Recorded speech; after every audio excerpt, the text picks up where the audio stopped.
Motivate lang talaga ako ng parents ko na kung ano man yung hirap na pinagdadaanan namin that time, makakakayanan din namin. Basta magtulungan lang kami. Mm. Ayan, mag-aral din ako mabuti. Yan Tama. ang bilin nila sa akin. Para pagdating ng araw, ayan, lahat ng mga paghihirap natin magbubunga. Ayan, yun. Yun nga, 'di ba? Yun ang maganda diyan. Parang magandang malaman ng mga kababayan natin na hindi hadlang yung sitwasyon mo. Hirap. Yan, yung hirap, no? Yes. Iba kasi pag sinabing mahirap, wala na.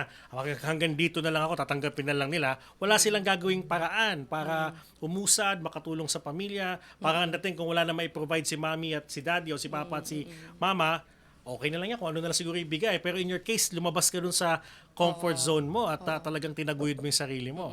Tanda ko kasi nun talagang ano kami, to the point na struggle talaga yung family namin. Mm.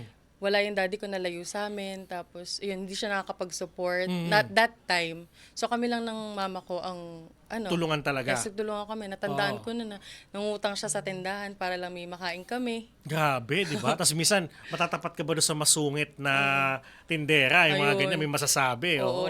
Syempre, wala kang choice. Kakainin mo talaga yung ano sa'yo. Yung sinabi, So di ba? ayun, lahat yun pinagdaanan namin. Kaya na-push din talaga ako. Na magtagumpay. Kumbaga, whatever it is, you will always win in life. Manatiling nakatutok sa Abante, sundan kami sa aming mga social media accounts at huwag kalimutang mag-subscribe sa aming YouTube channel, DWAR Abante Radio, para sa mga eksklusibong balita.